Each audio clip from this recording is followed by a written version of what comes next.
The rhythmic clatter of the train tracks usually brought William Wynne a sense of peace, a mechanical lullaby that drowned out the echoes of 1,000 missions. But today, the air in Carriage Bond felt heavy, charged with an invisible electricity that only two beings in the room could sense. William, a man whose 50 years of life were etched into the deep moss-green eyes and the salt and pepper stubble of his boxed beard, felt a familiar tingle at the base of his neck. It was the seal sense, a hard-wired biological radar that had kept him alive in the world's most dangerous corners.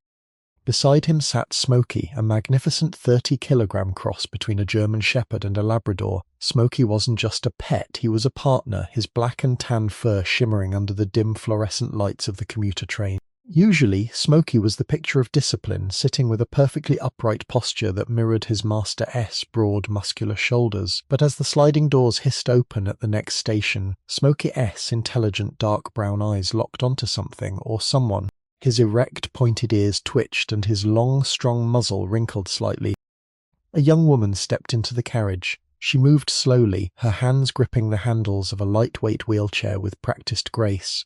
She was pale, her eyes darting around with a flicker of exhaustion and hidden fear. As she approached the empty space opposite William, she paused, her voice a soft tremor against the roar of the wind outside. "Is this seat taken?" she asked. William looked up, his square-jawed face softening just a fraction, the deep crow's feet around his eyes crinkling.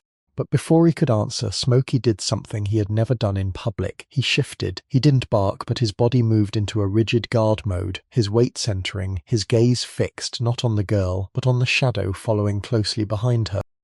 All stories presented on this channel are fictional and are creatively developed based on themes such as courage, loyalty, resilience, and the special bond between veterans and their dogs.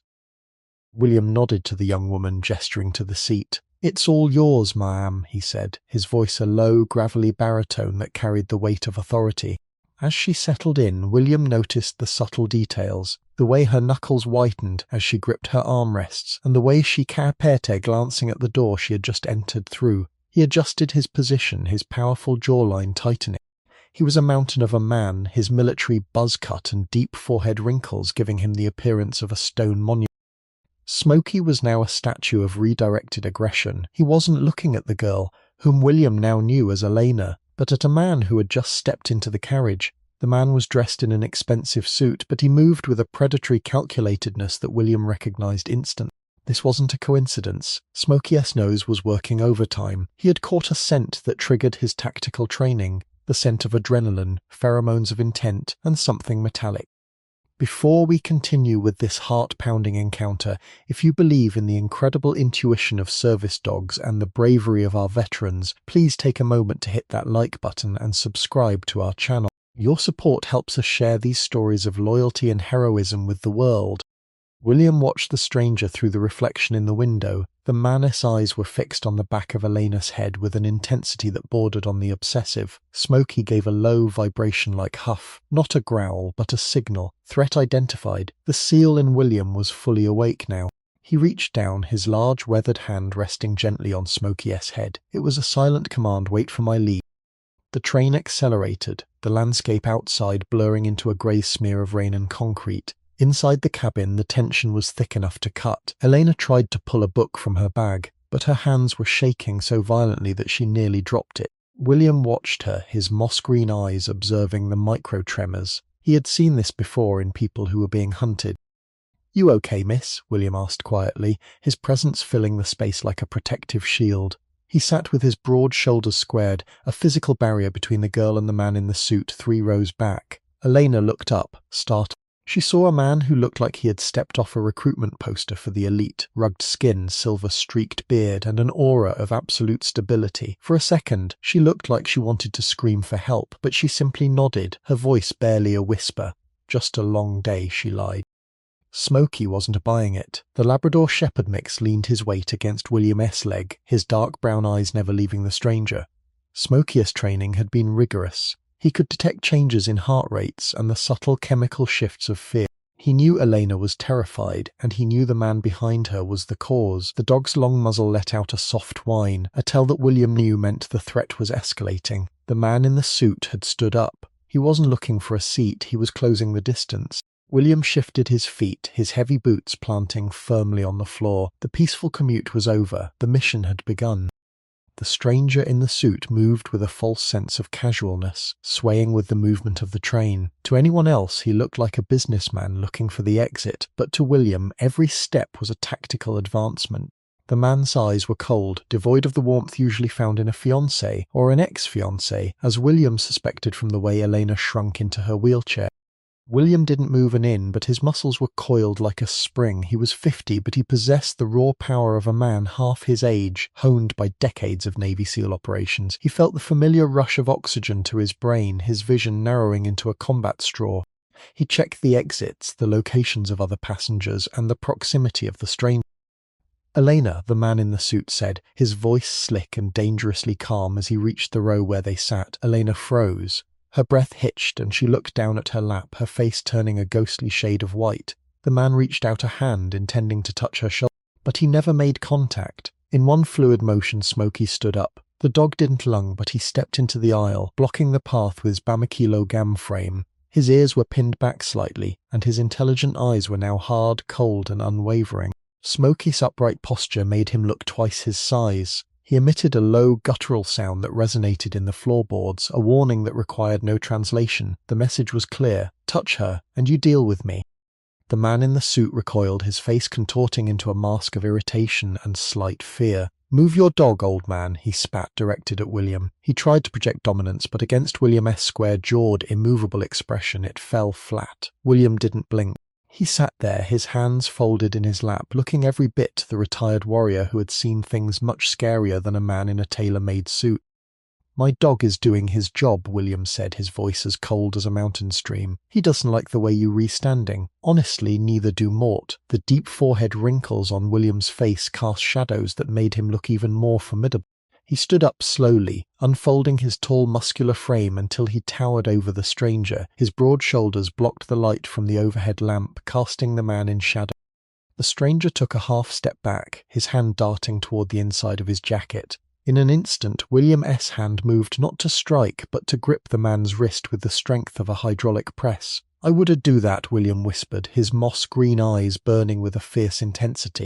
Smoky sensed the peak of the conflict. He moved closer to the man's legs, his muzzle inches from the stranger's hand, his black and tan fur bristling. The other passengers had gone silent, sensing the shift in the atmosphere. Elena looked up, her eyes wide with a mix of shock and a sudden blooming hope. For the first time in a long time, someone was standing between her and her nightmare. The air in the carriage seemed to thin as William's hand remained clamped around the stranger's wrist. To the casual observer, it might have looked like a firm handshake gone wrong, but the man in the suit, whose name was Victor, knew better. He felt the immense power in William's calloused fingers, a grip that hinted at Mot's years of hauling gear and subduing enemies. William's moss-green eyes were fixed on Victor's face, unblinking, while the deep crow's feet around them remained still, a sign of his absolute emotional control.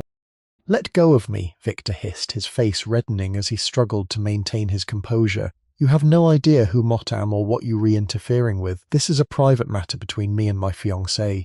He looked down at Elena, his gaze flickering with a cruel, possessive light. Elena, however, found a sudden surge of courage under the shadow of her new protector. She looked up at William, her voice trembling but clear. "He's not my fiancé. Not anymore, please. He's been following me for 3 cities. Smoky, sensing the heightened emotions, let out a low vibrating hum from deep in his chest. His black and tan fur was bristling along his spine, making the 30-kilogram dog look like a dark cloud of impending justice. He didn't bark, he did no need to. The way his long, strong muzzle pointed toward Victor's midsection was a silent promise of a very bad day if the man made a wrong move. William's powerful jawline tightened. "The lady says the engagement is off," William said, his voice a calm, dangerous rumble. "And Smoky here? He's a very good judge of character. Right now he thinks you be the worst kind of person." William didn't just see a man in a suit. He saw a series of tactical vulnerabilities. He noticed the way Victor's eyes kept darting toward Elena's bag, and the way his left hand was twitching near his pocket. William's military buzz, cut and rugged, sun-kissed skin gave him the look of a man who lived outdoors, a man who understood the laws of nature, and the law of the jungle was currently in William's favor.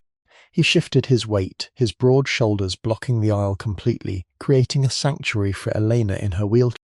Mort met calling the police. Victor threatened, though he made no move to reach for his phone with his free hand. He was terrified of the dog. Smoky was a masterpiece of focus, his intelligent dark brown eyes tracking every micro-expression on Victor's face. The dog's upright posture was a testament to his Labrador Shepherd heritage, disciplined yet ready to explode into action if William gave the word. "Go ahead," William challenged, a ghost of a smile touching his silver-streaked beard. "Tell them you re-harassing a disabled woman on a public train. Tell them a retired Navy SEAL and his K9 partner had to step in because you couldn't take no for an answer." Morty loved to have that conversation with the authorities. He squeezed Victor's wrist just a fraction harder, a reminder of the physical disparity between them. Victor winced, his bravado crumbling. He looked around the carriage, but the other passengers had turned their phones toward the scene, recording the confrontation. The predator was now the prey. As the train slowed for its next stop, the tension reached a boiling point. William's SEAL sense was screaming. He noticed a small metallic glint in Victor's half-open jacket pocket, not a gun, but something equally sinister. It looked like a specialized sedative auto-injector. William's brow furrowed, the deep forehead wrinkles becoming more pronounced. This wasn't just a jilted lover, this was a kidnapping attempt in progress. Victor had planned to incapacitate Elena and move her under the guise of helping his unwell fiancée. "Smoky, watch him," William commanded softly. The dog instantly leaned forward, his erect pointed ears swiveling to lock onto Victor's movements. Smoky understood the shift in the mission. He was to just guarding anymore. He was pinned. He moved his body closer to Victor's legs, forcing the man to remain perfectly still or risk a bite from the powerful shepherd mix jaw. Elena watched the interaction with wide eyes. She had been living in a state of constant hypervigilance for months, but seeing this tall, muscular man and his incredible dog stand up for her felt like a weight being lifted. She noticed the silver streaks in William's beard and the steady rhythm of his breathing. He wasn't scared, he was in his element. "Why are you doing this?" she whispered to William. He didn't look back at her, keeping his moss-green eyes on the threat. "Because some people forget that the strong are supposed to protect the weak, Elena. Smoky and Mott we never forgot." Victor knew he was beat. The presence of a 9-year-old elite warrior and a highly trained K9 was a variable he hadn't accounted for in his plan. He looked at the sliding doors of the train as they began to open at the station platform. He tried to yank his arm back, but William held him with effortless strength. "You were going to walk out of those doors," William said, his voice dropping to a whisper that only Victor could hear. "And you were going to keep walking. If Mott see you on this train, or if Elena ever sees your face again, you want to be dealing with a polite veteran. You'll be dealing with the man Mott used to be in the dark corners of the world. Do you understand me?" The intensity in William's gaze was chilling. It was the look of a man who had stared into the abyss and didn't blink. Victor nodded frantically, his face pale. William slowly released his grip, his large hand returning to the handle of Smoky's harness. Smoky didn't relax, however. He stayed in his rigid guard mode, his intelligent dark brown eyes watching Victor stumble toward the exit. The man didn't look back. He practically fell out of the train onto the platform, disappearing into the crowd of commuters. But the danger wasn't entirely over. William knew that predators like Victor often had backups or a change of heart once they felt safe again. He needed to ensure Elena was truly secure. As the train doors hissed shut, leaving Victor behind on the platform, a collective sigh of relief rippled through the carriage. William turned back to Elena, his rugged face softening. The deep crow's feet around his moss-green eyes crinkled as he offered her a small reassuring. He sat back down, but Smoky remained standing, his black and tan fur still slightly raised, his long muzzle sniffing the air to ensure the scent of the threat was truly fading. "He's gone for now, Elena," William said gently. He reached into his pocket and pulled out a small laminated card, his veteran SID, to show her he was who he claimed to be. "Mort met William Wynne, and this is Smoky. We're going to stay right here until you reach your final stop. You don't have to worry about looking over your shoulder today." Elena felt tears prick her eyes. The kindness of a stranger had replaced the terror of her past. She reached out a hesitant hand, and Smoky, sensing her need for comfort, lowered his head so she could stroke his soft tan ears. "We are only halfway through this incredible story of bravery and intuition. If you're moved by how William and Smoky stepped in to save Elena, make sure to give this video a thumbs up and subscribe to our channel. Don't forget to hit the notification bell so you never miss a story of heroes walking among us. Your support means everything to us."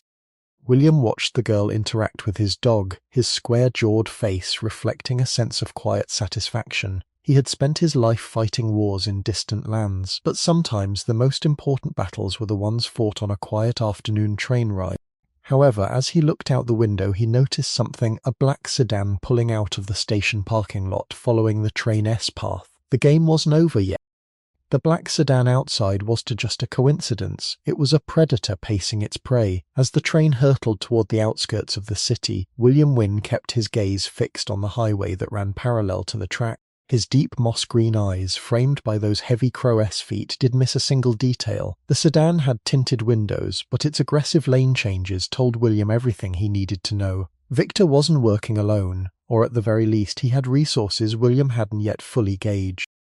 William leaned back, his broad shoulders filling the seat. He reached up and rubbed his short boxed beard, the silver streaks catching the light. He looked at Smoky. The dog was still sitting vekepiteha, that perfectly upright posture, but his dark brown eyes were now fixed on the window too. Smoky's black and tan fur seemed to hum with the same kinetic energy that William felt. "He's still out there, isn't he?" Elena asked, her voice small. She had seen William's focus shift. "The car is keeping pace," William admitted, his voice a steady, grounding anchor. He did want to lie to her.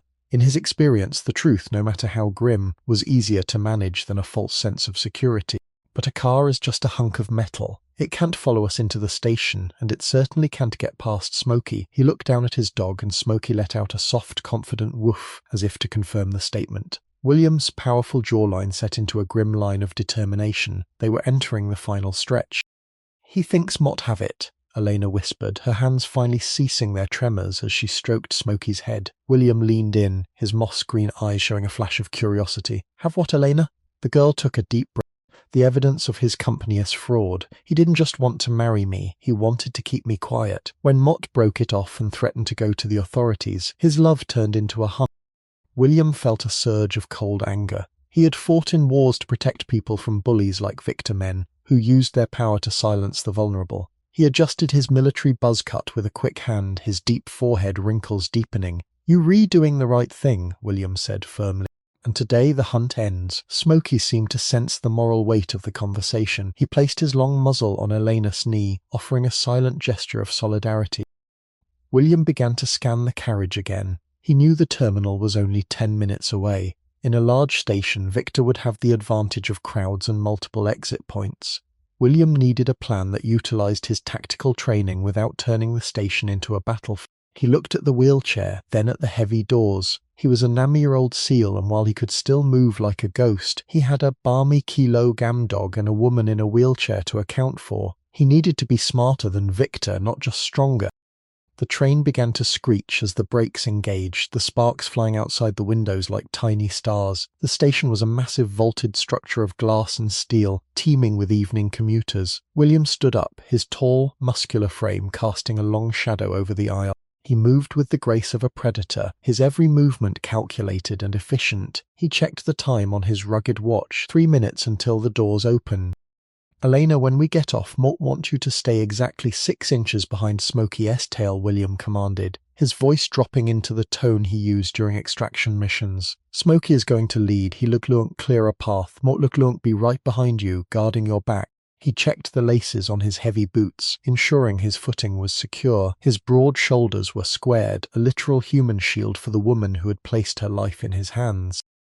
Smoky stood up, his erect, pointed ears swiveling toward the doors. He was back in guard mode, his body tense, his intelligent eyes scanning the platform through the glass as the train slowed to a crawl. He knew the difference between a curious bystander and a threat. His black and tan fur stood slightly at the collar, a sign that his internal radar was hitting the red zone. The train came to a final jarring halt. The hiss of the pneumatic doors sounded like a starting pistol. As the doors slid open, a wall of cold air and the smell of ozone rushed in. The platform was a sea of moving bodies, but William saw the outliers immediately. 2 men in dark coats were standing near the pillars, their eyes scanning the exiting passengers with a mechanical precision. They weren't T-commuters, they were Victor S. backup. William S. square-jawed face didn't betray a hint of concern, but his mind was already calculating the distance to the Station S security office. "Move," William whispered. Smoky stepped out first, his upright posture and intense gaze causing the crowd to part like the Red Sea. People naturally gave way to a dog that looked that focused, and a man who looked that formidable. Elena followed, her wheelchair humming over the platform S-tile. William walked behind her, his moss-green eyes darting from the pillars to the overhead balconies. He saw Victor now, standing near the main exit, looking frantic and desperate.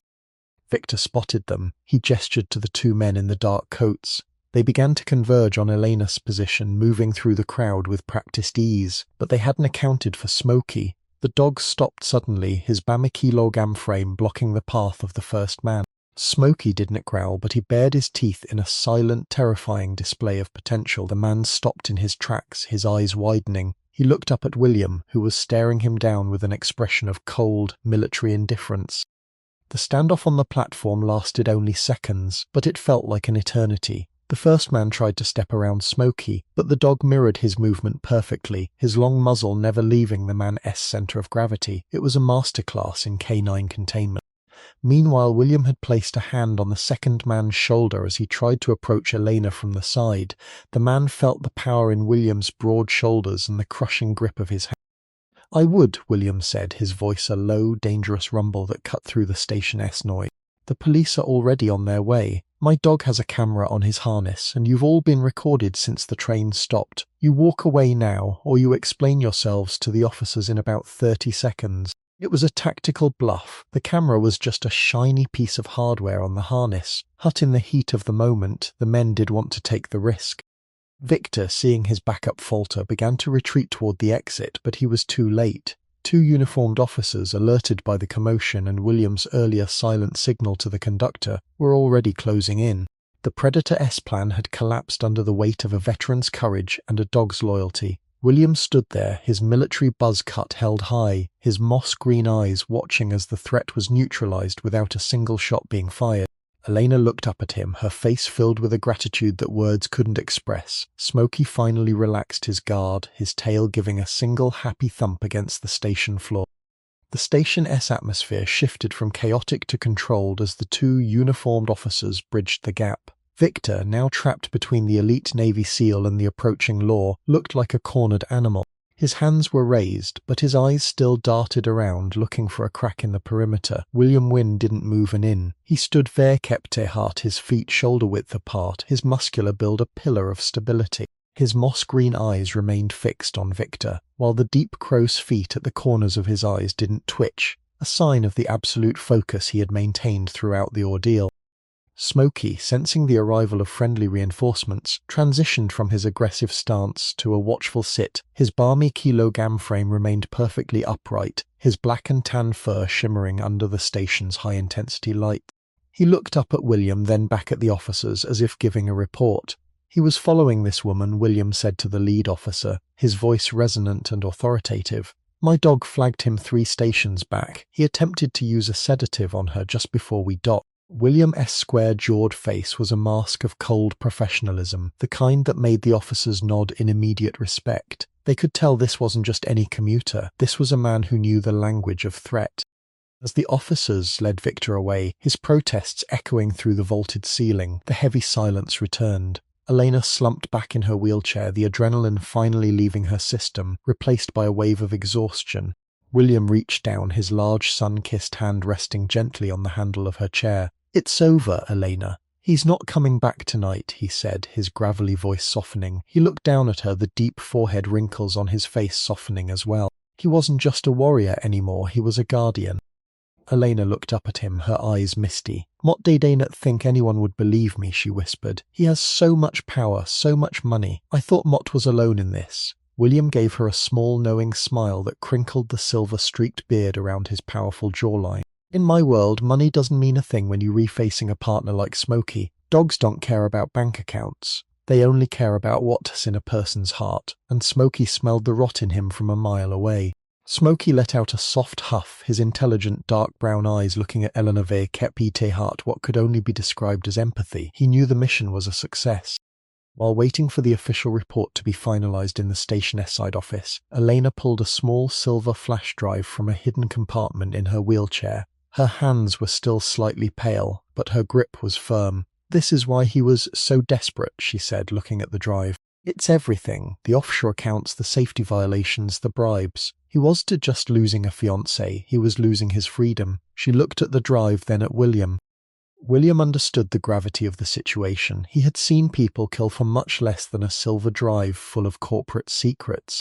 He looked at Mort for his military buzz cut in the reflection of the office window, thinking of the many missions where he had protected assets much less valuable than a brave womaness testimony. You need to get that to the right people, Elena. Not just the local police, but the federal authorities, William advised. He adjusted his position, his broad shoulders squared against the door. He was to leaving her side until that drive and Elena were in a safe house.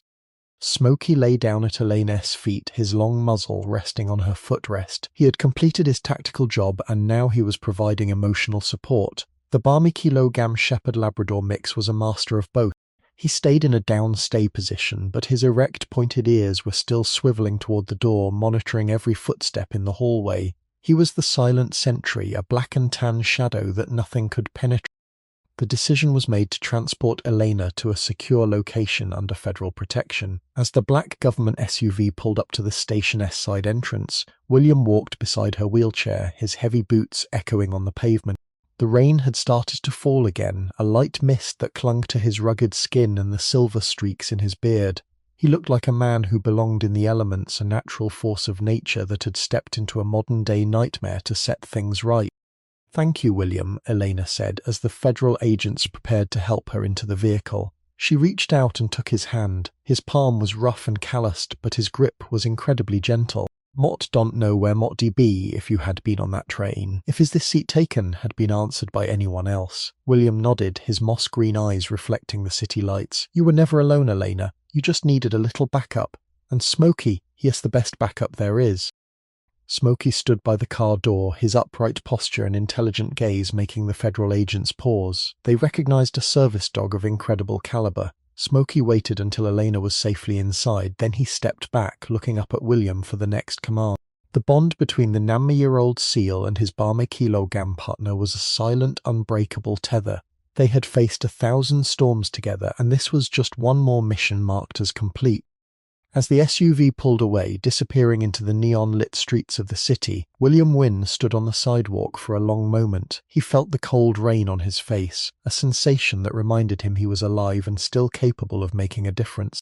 He looked down at Smoky, who was sitting patiently by his side, his black, tanned dam but his dark brown eyes as bright as ever. The dog's long muzzle was closed, his breathing steady. "Good job, buddy," William whispered, reaching down to scratch Smoky behind his erect, pointed ears. "You saw what Mort did. You smelled the threat before it even stood up." William reflected on the science of it, how a dog's nose could detect the chemical signatures of intent and fear.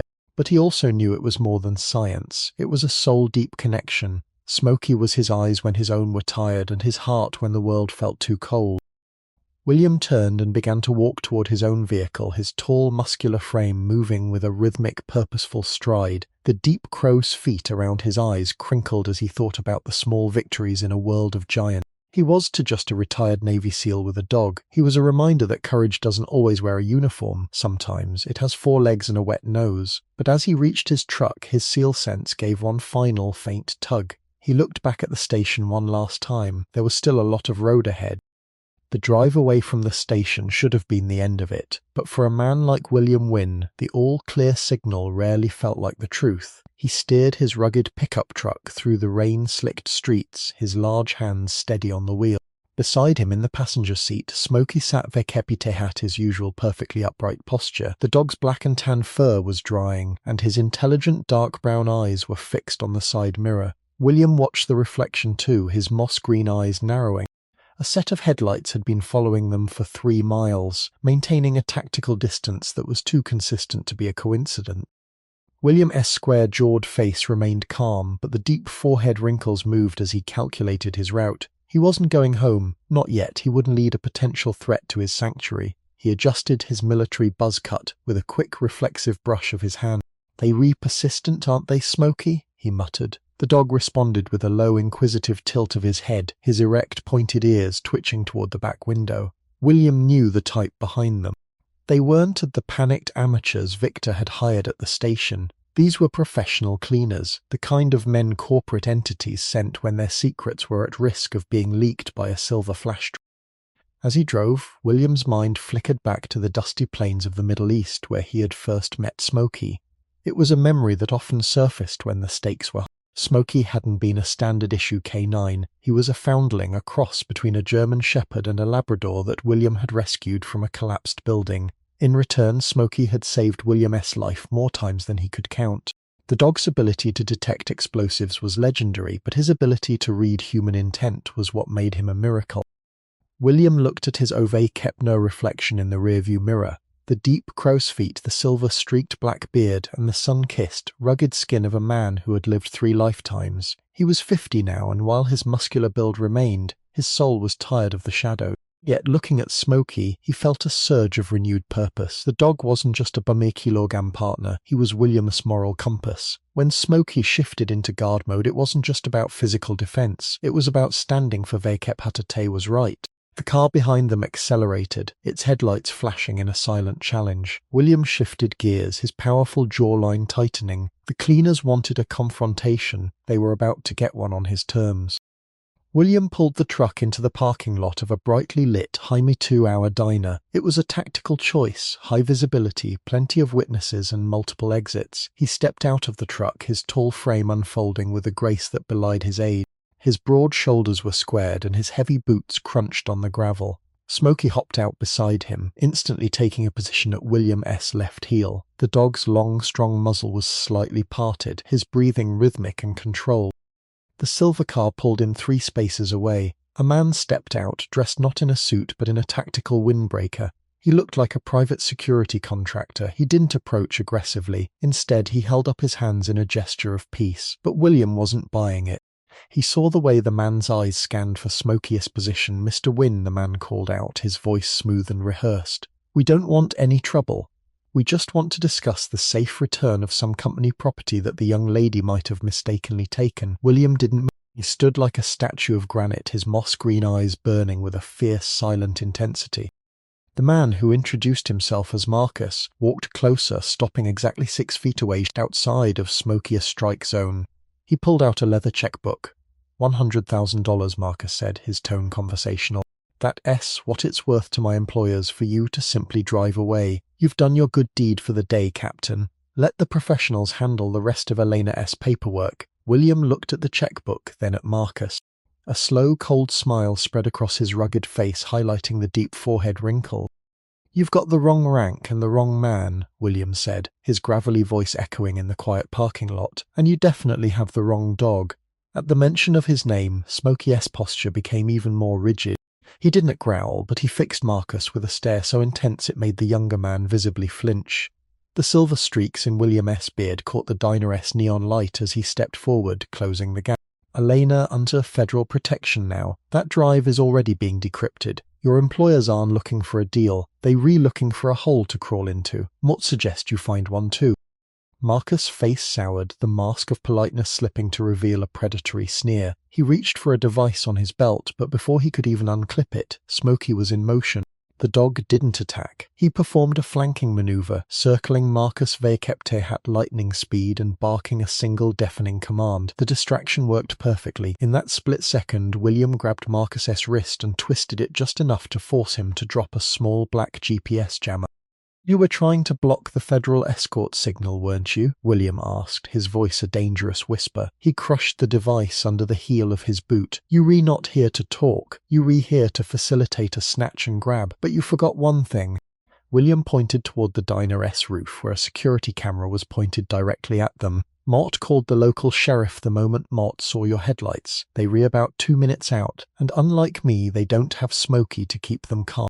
William turned his back on the stunned contractor, whistling softly. Smoky immediately returned to his side, his tail giving a triumphant wag. The game was up, and the hunter had become the evidence.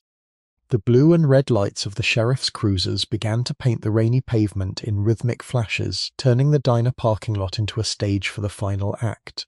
William Wynne stood his ground, his broad shoulders squared against the wind, his military buzz cut damp from the mist. He looked like an ancient oak tree, unmovable and deep-rooted. Marcus, the contractor, looked toward his car, but Smoky was already there, blocking the driver's side door with a bamikilogam frame of pure authority. Smoky's erect, pointed ears were forward, his intelligent dark brown eyes never leaving the target. He didn't need to snarl. His presence alone was a physical barrier Marcus wasn't brave enough to test. As the deputies stepped out of their vehicles, William raised a hand in a calm, non-threatening gesture. Evening, Deputy. William's gravelly voice carried over the sound of the rain. This gentleman was just explaining why he was using a military-grade signal jammer in your jurisdiction. The deputy, a veteran himself, looked at William, then at the perfectly upright Smoky, and then at the crushed device on the ground. He recognized the look of a man who had served at the highest level. Without a word of protest, Marcus was led toward the cruiser. The cleaner had been swept up by the very law he tried to circumvent. William felt a slight relaxation in his powerful jawline. The immediate threat was neutralized, but the true victory was still miles away. An hour later, as William sat in the cab of his truck with the heater humming, his phone buzzed. It was an encrypted line. "William?" Elena's voice was shaky but held a new strength. "Mort met safe." Mort met at the federal building. "They've already started looking through the drive. They said it's enough to take down the whole board of directors." Victor was just the tip of the iceberg. William let out a long breath, the deep forehead wrinkles on his face finally smoothing out. He looked at Smoky, who was watching him with those soulful dark brown eyes. "You did the hard part, Elena," William said, his moss-green eyes reflecting the dashboard. "You chose to stand up. Smoky and Mott were just the wind at your back." He reached over and stroked Smoky's tan ears, the dog leaning into the touch. "What will you do now?" Elena asked. William looked out at the road, his rugged skin catching the silver light of the moon as the clouds began to part. "Go home," he replied simply. "There's a ranch that needs a dog-s patrol and a veteran who needs some quiet, but if you ever need a seat guarded again, you know where to find us." Elena laughed, a sound of pure relief that made the entire ordeal worth it. The news broke the following morning. Headlines across the country detailed the collapse of a multi-billion-dollar tech firm and the arrest of its top executives for kidnapping, fraud, and attempted silencing of a whistleblower.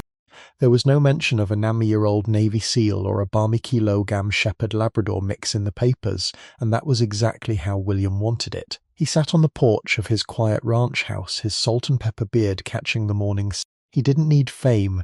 He had the quiet satisfaction of a mission accomplished without a single drop of blood being spilled. Beside him, Smoky was in his favorite spot, lying across the wooden planks, his black and tan fur soaking up the warmth. To the world, Smoky was a pet. To William, he was a living testament to the power of intuition and loyalty. He watched Smoky's long muzzle twitch as the dog dreamt of running through open fields. William realized then that Smoky hadn't just saved Elena on that train. He had saved William's faith in the world. Even in the middle of a crowded, cynical city, a dog's nose could still find the truth, and a veteran's heart could still find the courage to act. As the sun began to set over the horizon, casting long golden shadows across the ranch, William stood up to head inside. He walked with a slight limp, a reminder of an old jump in a country far away, but his muscular build remained formidable. Smoky stood up instantly, mirroring his master's movement. They walked together, a pair of survivors who had found peace in each other's company. William thought back to that moment on the train when Elena asked, "Is this seat taken?" It was such a small, mundane question that had triggered a life-changing event. He looked down at Smoky. "You knew, did you, buddy?" The moment she stepped through those doors, Smoky gave a soft, knowing woof and nudged William's hand with his head. The dog's intelligent eyes seemed to hold a wisdom that transcended words. Smoky hadn't seen a disabled girl or a victim. He had seen a soul in need of protection, and he had seen in William the only man capable of providing. The bond between them was to just about training or commands. It was a frequency, a silent language of honor that only those who have served can truly understand. The story of the SEAL and his canine partner on the train would become a legend in small circles, a whispered tale of a guardian who appeared when the world got too dark. As William closed the door to his home, the final rays of light disappeared, leaving the ranch in a peaceful, starlit silence. He had spent 50 years fighting for a better world, and while the battles were different now, the goal remained the same. Courage is always found in a war zone. Sometimes it found in a train carriage, in the decision to stand up for a stranger. Thank you for following the journey of William and Smoky. Their story reminds us that loyalty is a two-way street and that our four-legged heroes see the world with a clarity we often lose. If you are moved by this story of resilience and the incredible bond between a veteran and his dog, please subscribe and join our community. We believe in sharing stories that honor the brave and the loyal. Until next time, keep your eyes open and your heart ready. You never know when you might be the hero someone else is waiting for. William Wynne and Smoky, a man of iron and a dog of gold. As the lights in the ranch house flickered off, the world was a little safer, a little kinder, and a little more hopeful, all because of a simple question: is this seat taken? The Channel The Dog and the Veteran is a storytelling platform created for entertainment, inspiration, education, and the promotion of positive emotional values. All stories presented on this channel are fictional and are creatively developed based on themes such as courage, loyalty, resilience, and the special bond between veterans and their dogs. The content does not represent real individuals, actual events, or documented cases. Any resemblance to real people, animals, or events is purely coincidental.